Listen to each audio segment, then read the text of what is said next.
Okay, let's talk about something that feels super complicated but is absolutely essential for your future. Figuring out the investments inside your retirement account.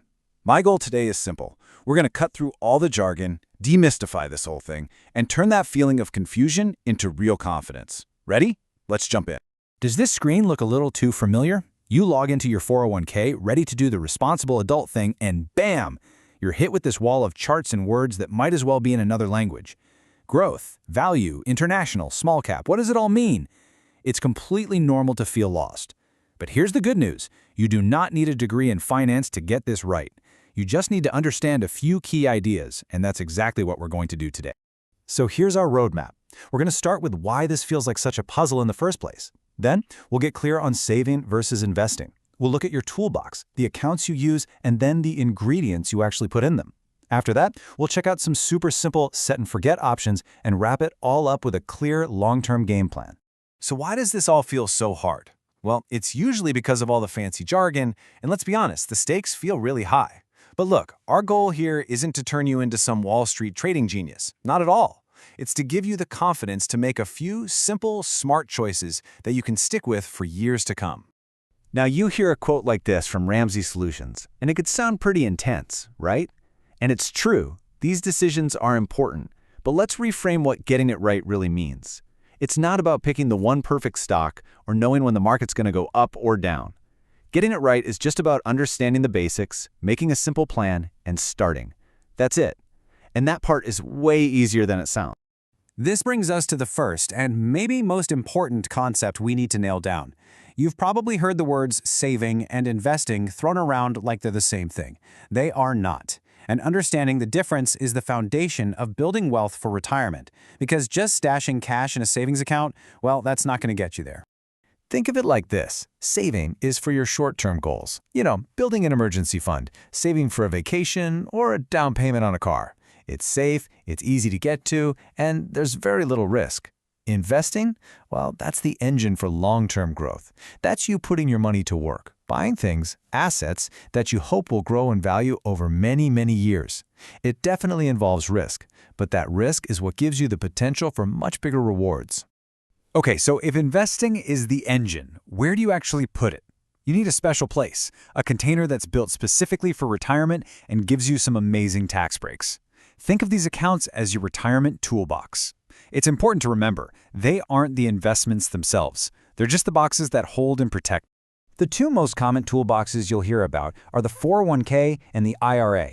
The 401k is the one you get through your job, and its killer feature, the employer match. If your company offers a match, it is literally free money. It's the best return on your money you will ever get, period. An IRA is an account you open up on your own. It's great if you're self-employed or just want to save more beyond your 401k. But remember, these are just the toolboxes. The real question is, what do you put inside? All right, let's open up that toolbox. When you look inside your 401k options, you'll see a bunch of different names, but pretty much everything boils down to a mix of three basic ingredients: stocks, bonds, and cash. If you understand what each of these does, you're 90% of the way there. First up, the powerhouse, stocks. A stock is actually really simple. It's just a tiny piece of ownership in a company. When you buy a share of, say, Apple, you own a tiny fraction of Apple. You're betting on that company's future success. Stocks are the main growth engine in your portfolio. They have the most potential to grow your money over the long term, but they also come with the most volatility. The value can swing up and down pretty wildly. Next up, we have bonds. Now, if a stock is owning, a bond is loaning. You're basically lending your money to a company or a government, and in return, they promise to pay you back in full, plus interest payments along the way. Bonds are the stabilizer in your portfolio. They don't usually have that explosive growth of stocks, but they're way more predictable and less bumpy. They add balance. And finally, you've got cash, or things that are almost cash, like a money market account. The goal here is not growth at all. It's about safety and keeping your money stable. This is the money you need for short-term stuff, your safety net. It's designed to protect you from the market's ups and downs, which is a key part of financial strategies like the bucket strategy. And this really gets to the core of why you need all three of these ingredients. It's that classic advice, you don't want to put all your eggs in one basket. By mixing the growth potential of stocks with the stability of bonds and the safety of cash, you build a much smoother ride for the long haul. This whole idea is called diversification, and it's your #1 best friend when it comes to managing risk. So you might be thinking, okay, great. Do I have to go out and buy hundreds of different stocks and bonds myself to be diversified? Oh, thank goodness. No, absolutely not. There are awesome pre-packaged solutions that do all the heavy lifting for you. We call these the set and forget options, and they make smart investing available to absolutely everyone. The most common all-in-one solution is the mutual fund. Think of it like a basket of groceries. Instead of going down the aisle and picking out every single fruit and vegetable yourself, you can just buy a pre-made fruit basket. A mutual fund pools money from tons of people to buy a whole collection of stocks or bonds. With one click, you can own hundreds of different investments. That's instant diversification. Now, it's really important to note that these funds come in two main flavors. You've got actively managed funds, where a person or a team is trying to be a hero. They're actively picking and choosing investments, trying to beat the market. Then you have passively managed funds, which you'll usually hear called index funds. Their goal is much simpler. They don't try to beat the market, they just try to be the market by tracking a benchmark like the S&P 500, and this one little difference has a huge impact on how much you pay. And that cost is measured by something called the expense ratio. This is the annual fee every fund charges you, and it's shown as a percentage. It might look like a tiny number, like 0.5% or something, but don't be fooled. Over decades, this tiny fee can eat away a massive chunk of your money. Keeping your costs low is one of the most powerful things you can do to grow your retirement savings. And I mean, just look at the difference. It is staggering. NerdWallet data shows the average active fund charges around 0.65%. The average index fund, just 0.05%. That's more than 10 times cheaper. On a $100,000 investment, that's the difference between paying $650 a year versus $50 a year. Over 30 years, that difference could mean tens or even hundreds of thousands of dollars more in your pocket for retirement. It's a huge deal. Now, there's one more super popular set and forget option, and you'll see these everywhere in 401k plans. It's called a target date fund. Think of this as the ultimate all-in-one autopilot investment. You pick a fund with your estimated retirement year in the name, like a 2060 fund, and it does everything for you. When you're young, it's aggressive with lots of stocks for growth. But as you get closer to 2060, it automatically and gradually gets more conservative, shifting into bonds to protect your money. It's brilliant.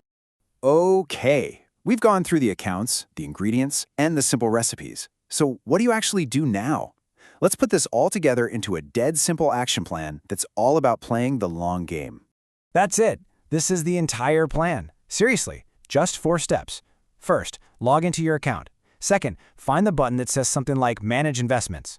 Third, pick a simple, low-cost, diversified fund. For most people starting out, a target date fund is a fantastic one-and-done choice. Or a simple S&P 500 index fund is great too. Finally, set up your automatic contributions, and you're done. You automate the good decision, so you don't have to think about it again. And once it's set up, you have to remember this. This is probably the most important rule in all of investing. Your success has nothing to do with predicting what the market will do tomorrow. It has everything to do with how long you stay invested. Ignore the scary news headlines. Don't pull your money out when things get choppy. Your greatest advantage is time. Just let your money sit, let it grow, and let the magic of compounding do its work over decades. So let's just boil it all down one last time. First, use the right tool for the job, a 401k or an IRA. Second, make sure you're diversified with a mix of stocks and bonds. The easiest way to do that is to just pick a low-cost index fund or a target date fund. Fourth, put it on autopilot. And finally, and most importantly, think in decades, not days. Stay the course. And we'll leave you with this question. The point of all this wasn't to give you another thing to stress about. It was to take something off your worry list for good. By making a few simple choices and automating the process, you can set yourself up for a great future and get back to focusing on your life today. Thanks so much for watching.